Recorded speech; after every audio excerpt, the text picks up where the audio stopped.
Car बात करते हैं एक ऐसी संस्था का, आरोग्य चैरिटेबल ट्रस्ट, जो लोगों के स्वास्थ्य को अच्छा करने के लिए काम करते हैं।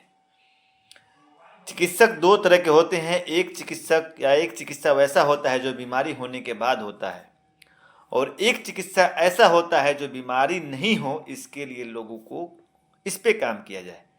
इसी कड़ी में हमारा संस्थान आरोग्य चैरिटेबल ट्रस्ट एक ऐसी संस्था है जो विगत कई सालों से लोग बीमार कैसे नहीं हो, किन बीमारियों से कैसे बचाव करें, किन बीमारियों से कैसे काबू पाया जा सके, कौन सा ऐसा काम करे, कौन सा ऐसा व्यवहार करे, कौन सा ऐसा खान पान रखे कि बीमारी हो ही नहीं, नौबत ही नहीं आए, इस दिशा में कार्य करता है।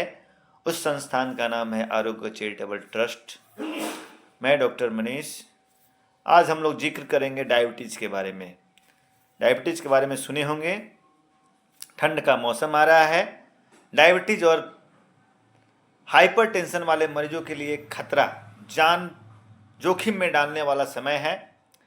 इस सीजन में क्या होता है कि हार्ट अटैक की संभावना बढ़ जाती है, हाइपरटेंशन की संभावना बढ़ जाती है, कार्डिक अरेस्ट की संभावना बढ़ जाती है, ब्रेन स्ट्रोक पैरालिसिस की संभावना बढ़ जाती है। लगातार इस पे जागरूकता प्रोग्राम चलता आ रहा है, चलेगा। बात करेंगे डायबिटीज़ का।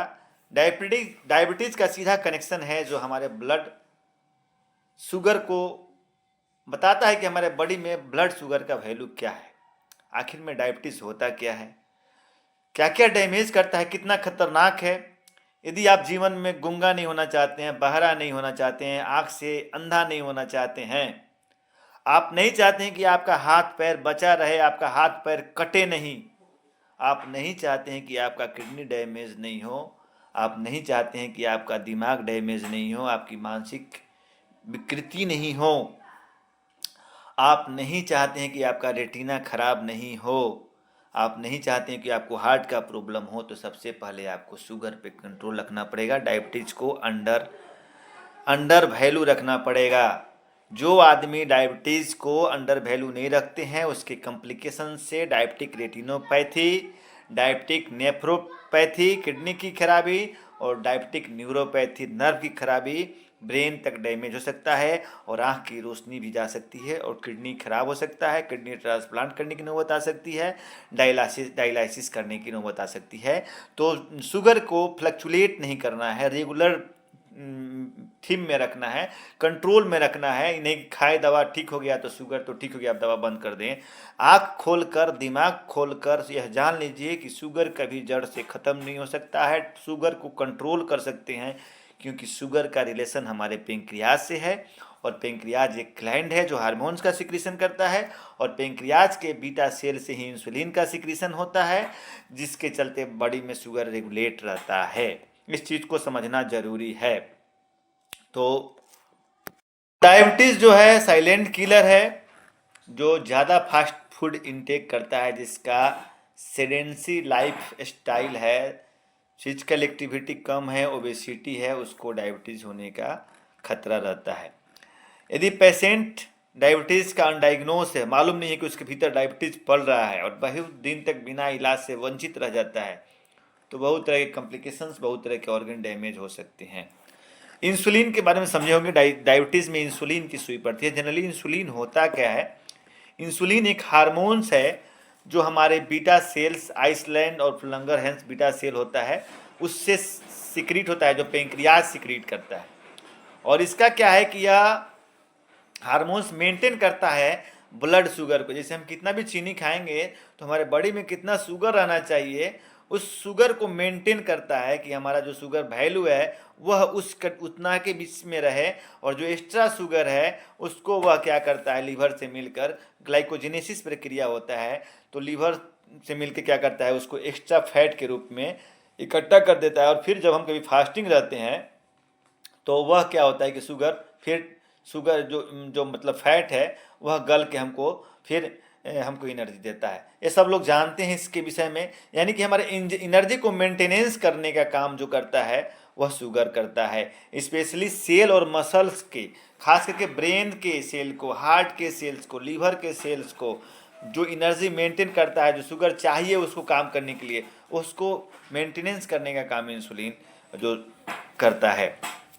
तो ग्लाइकोजेनेसिस की प्रक्रिया के बारे में हम लोग समझ चुके हैं।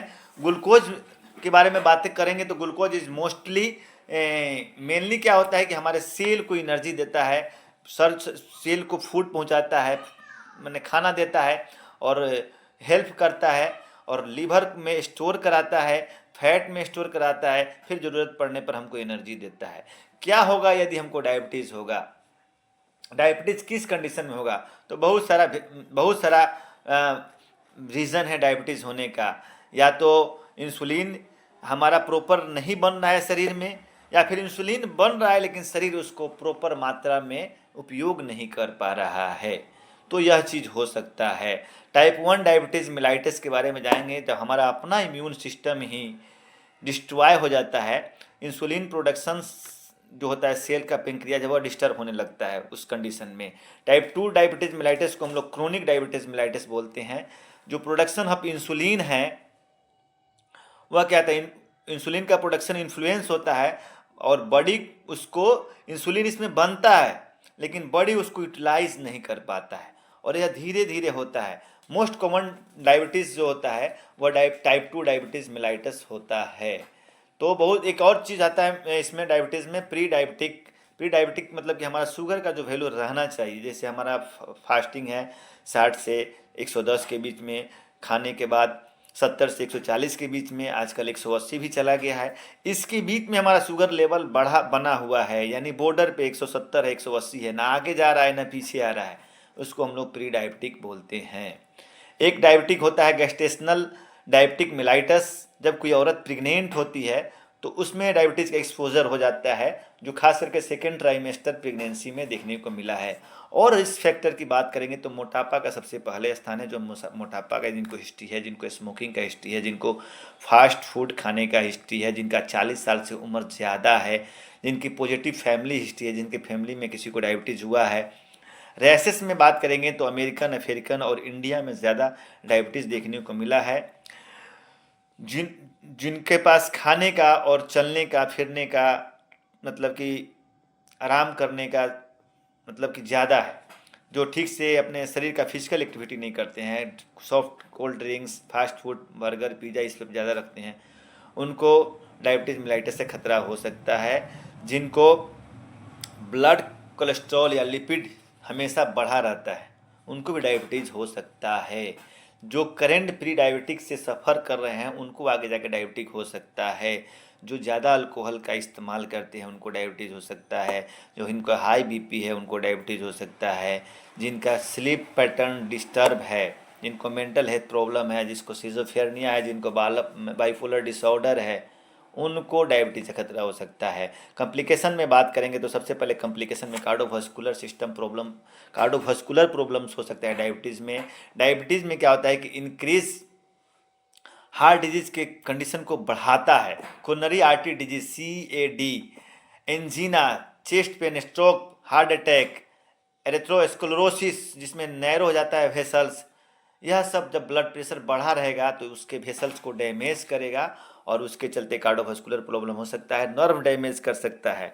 डायबिटिक न्यूरोपैथी सबसे मोस्ट कॉमन कॉज है डायबिटीज़ में, जिसमें राइज ब्लड शुगर के चलते क्या होता है कि जो टीनी वेसल्स है वह डैमेज हो सकता है, जो नर्व को सप्लाई देता है, ब्लड सप्लाई देता है, और उसके डैमेज होने के चलते क्या होता है कि नर्व डैमेज होने लगता है और पेशेंट को क्या होता है कि हाथ पैर में चूटी चलने ऐसा, सूनापन, झंझनाहट, या कभी कभी कुछ भी हल जाएगा, कोई भी प्रिक होगा तो पता नहीं लगेगा, हाथ पैर में बर्निंग सेंसेशन, हाथ तलवा में बर्निंग सेंसेशन, चूटी चलना, सून दिखाई देना, यह सब कॉम्प्लिकेशंस होते रहेगा। तो धीरे धीरे यह कॉम्प्लिकेशन बढ़ते बढ़ते पूरे हाथ, दोनों पैर में हो जाता है, और उसी को हम लोग डायबिटिक न्यूरोपैथी बोलेंगे, जो सबसे मोस्ट कॉमन जो होता है। इसके अलावा डायबिटीज़ में सेक्सुअल डिस्फंक्शंस देखने को भी मिला है, जिनको भी जैसे जब जो नर्व को डैमेज करता है, जो वेसल्स को डैमेज करता है, तो न्यूरोपैथी जो होता है तो वह मोस्ट कॉमन कॉज है डायबिटीज़ मेलाइटस में। और जब हाथ और पैर के नर्व को डैमेज करता है तो जो उसमें ब्लड वेसल्स या नर्व जाता है तो सेक्सुअल ऑर्गेन्स में भी इफेक्ट होता है, और उसके चलते मेल में क्या हो सकता है, इम्पोटेंसी डेवलप हो सकता है, इरेक्टाइल डिसफंक्शन जिनका लिंग में तनाव नहीं रहता वो हो सकता है, फीमेल में sexual weakness, reduce sexual desire, drive, sexual drive की कमी आ सकती है। अदर सेक्सुअल हेल्थ में देखिएगा कॉम्प्लिकेशंस में क्या होगा कि बार बार किसी को यदि जेनाइटल ऑर्गन्स एरिया में बार बार बैक्टीरियल या फंगल इन्फेक्शन हो रहा है, बार बार यूटीआई हो रहा है, बार बार कोई इन्फेक्शन लग रहा है, तो उस कंडीशन में भी आपको डायबिटीज़ मेलाइटस हो सकता है, डायबिटीज़ हो सकता है। जिनका अब दूसरे ये रेटिनोपैथी, जिनका विजन के प्रॉब्लम को, रेटिना को डैमेज करता है। रेटिना के जो टीनी वेसल्स हैं, जो ब्लड वेसल्स है, उसमें सप्लाई के चलते ऑप्टिक नर्व डैमेज हो जाता है, उसके चलते ऑप्टिक नर्व के डैमेज होने के चलते ब्लाइंडनेस आ सकता है। तो बहुत दिन से किसी को डायबिटीज़ है और वो कंट्रोल नहीं है, अगर वो प्रिकॉशंस नहीं ले सकता है तो नर्व को डैमेज करेगा, उसके चलते क्या होगा कि कैटरेक्ट और ग्लूकोमा का भी चांसेस बढ़ जाता है, और रेटिना डैमेज होने का भी चांस बोलते हैं, उसको डायबिटिक रेटिनोपैथी बोलते हैं। और एक सबसे मोस्ट कॉम्प्लिकेशंस जो होता है, प्रॉब्लम जो होता है, डायबिटिक रीनल पैथी, नेफ्रोपैथी, जो किडनी जो है, किडनी में हम लोग पढ़े होंगे, नेफ्रॉन पढ़े हैं, नेफ्रॉन होता है, ग्लोमेरुलस होता है जो फिल्ट्रेशन करता है, बहुत सारे ग्लैमुलस जो होता है एक पतले धागे के अनुसार होता है, जो कि जितना भी एक्स्ट्रा वेस्ट मटेरियल है उसको बाहर निकालने का काम करता है। तो ग्लोमेरुलस के जो जो लाखों के संख्या में होता है, उसके ब्लड वेसल में डैमेज होने के चलते क्या होता है कि फिल्ट्रेशन रेट इफेक्ट करता है, नेफ्रॉन इफेक्ट करता है, जिसके चलते हमारा ब्लड जो है प्रॉपर मात्रा में जो भी एक्स्ट्रा वेस्ट प्रोडक्ट है जो वह ठीक से नहीं निकाल पाता है, या ज़्यादा पेशाब होने के चलते बार बार क्या होता है कि किडनी फेल्योर हो सकता है, किडनी खराब हो सकता है, पेशेंट डायलिसिस पे जा सकता है, पेशेंट का किडनी खराब हो सकता है, किडनी ट्रांसप्लांट कराना पड़ सकता है।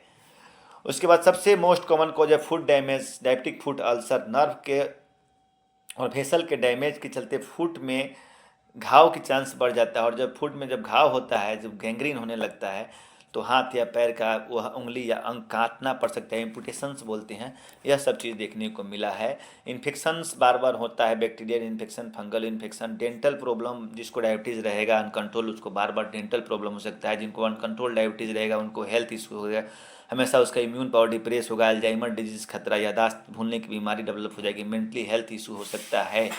और एक सबसे ज़्यादा ब्लड शुगर बढ़ने के चलते एक होता है डायबिटिक केटो एसिडोसिस, DKA, जो बहुत हाई शुगर होता है। इसमें हाई शुगर इंसुलिन को अगर प्रॉपर मात्रा में मैनेज नहीं किएगा बहुत देर तक तो पेशेंट अनकॉन्शियस हो सकता है, कोमा में जा सकता है और डेथ हो सकता है। और एक सबसे मोस्ट कॉम्प्लिकेशंस और ठंड के दिनों में ज़्यादा होता है हाइपोग्लाइसीमिया, जब कभी कभी शुगर हाई शुगर को मेंटेन करने के लिए शुगर का दवा खाते हैं और दवा के बाद प्रॉपर मात्रा में डाइट या खाना नहीं लेते हैं, तो उसके चलते जो होता है एकाएक शुगर का वैल्यू श्रिंक हो जाता है बॉडी में, और उसके चलते पेशेंट हाइपोग्लाइसीमिया में चला जाता है, जिसमें यदि पेशेंट को तुरंत ट्रीट नहीं किया जाए, इसमें ज़्यादा पसीना होने लगता है, पेशेंट कोलैप्स होने लगता है, पेशेंट कोमा में चला जाता है और पेशेंट का डेथ भी हो सकता है।